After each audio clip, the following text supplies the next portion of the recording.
தொட்டி fish tank எவ்வளோன்ட்டு பாருங்க, க்யூட்டான ஃபிஷ் டேங்க். இதை வந்து கழுவணும். எப்போவுமே நான் வந்து கழுவிட்டு ஒரு மீன் தான் இருக்குது, அந்த மீனும் போயிடுச்சு. அந்த மீன் தொட்டியை ஃப்ரண்ட்டில் வைக்க போகிறேன்.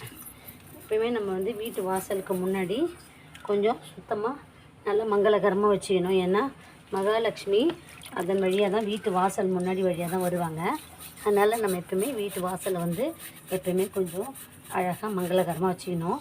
மீனும் ஒரு மச்சாவதாரம், அதனால் அதை வந்து வீட்டு வாசலில் வைக்கிறது ரொம்ப நல்லது. மீன் தொட்டியை வந்து வாரத்துக்கு ஒரு முறை கழுவுனா கூட போதும், அடிக்கடி கழுவ தேவையில்ல.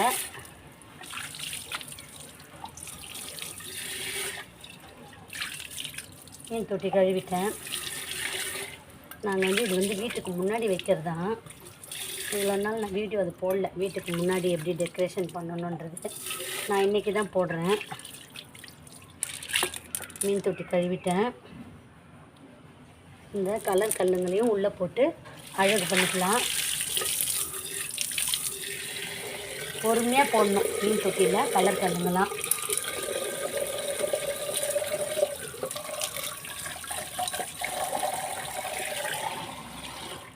தண்ணி வந்து கொஞ்சம் கலங்கலாக தான் இருக்குது. இப்போ மழைக்காலம், அதனால் கலங்கலாக தான் இருக்குது. ஒரு மீன் விட்டுட்டேன். அடுத்தது இன்னொரு மீன் தொட்டி பெருசாக இருக்குது. இந்த தண்ணியும் இது வந்து நாங்கள் கிளாஸில் கண்ணாடினா உடஞ்சிரும்ன்ட்டு நாங்கள் பிளாஸ்டிக் டப்பாவில் தான் மீனை வளர்க்குறோம். பெரிய பிளாஸ்டிக் டப்பா, இந்த மாதிரி பிளாஸ்டிக் டப்பாவில் தான் மீன் வளர்க்குறோம். ஏன்னா கண்ணாடி தொட்டின்னா உடஞ்சிரும், கீழே விழுந்து உடஞ்சிரும். இந்த மாதிரி பிளாஸ்டிக் டப்பாவில் தான் நாங்கள் ஷார்க் வளர்க்குறோம். ஷார்க்கு பெருசாக தப்பவும் பெருசாகவே வருது. இதில் ஷார்க் போட்டு வச்சுருவோம். இதே மூடி போடலன்னா காக்கா தூக்கிட்டு போயிடுது, அதனால் மூடி போட்டு வைக்கிறோம். காக்கா இது முன்னாடியே கொத்தி எடுத்துகிட்டு போயிருந்தாலும் மூடி போட்டு வைக்கிறது.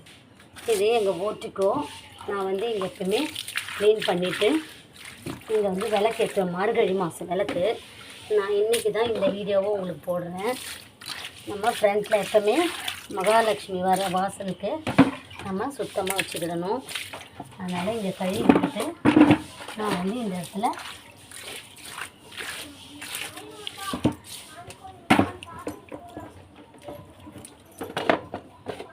இது வந்து நான் மீஷோவில் வாங்கினேன். இது வந்து எப்பவுமே தொடச்சிட்டு நல்லா வாஷ் பண்ணி தான் வைப்பேன்.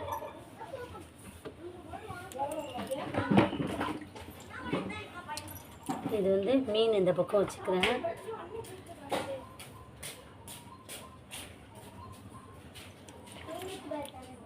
உருளி, இதில் வந்து நான் ஃப்ளவர் டெக்கரேஷன் பண்ண போகிறேன்.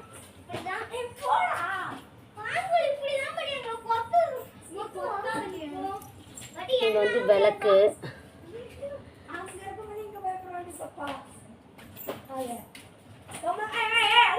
இதில் வந்து நான் விநாயகர் விளக்கும், அடுத்தது இங்கே வந்து நான் மீன் ஃபிஷ் டேங்க்கும், இந்த சைடில் நான் வந்து இது வச்சுருக்கேன். அந்த உருளி டெக்கரேஷன் பண்ண போகிறேன். இதில் வந்து ஃபஸ்ட்டு நான் வந்து மஞ்சள் கலர் பூ வச்சுக்கிறேன். இது வந்து எங்கள் வாசலில் நான் டெய்லி பண்ணுறது தான். ஆனால் இன்றைக்கி தான் உங்களுக்கு நான் இந்த வீடியோ போடுறேன். எனக்கு தெரிஞ்ச அளவுக்கு நான் வந்து டெக்கரேஷன் பண்ணுறேன். ஒரு சிலர் ரொம்ப அழகழகாக பண்ணுவாங்க. எனக்கு வந்து இவ்வளோ தான் பண்ண தெரியும். நான் வந்து சிம்பிளாக தான் பண்ண போகிறேன். நம்ம லக்ஷ்மி வந்து வாசல் வழியாக வருவாங்க, அதனால் அந்த வாசலை வந்து நம்ம அழகாக வச்சுக்கிடணும். ரோஜாப்பூ வாசனையோடு நம்ம வீட்டுக்கு முன்னாடி வாசனை வரணும். அதனால் நான் வந்து எப்பவுமே உருளி டெக்கரேஷன்.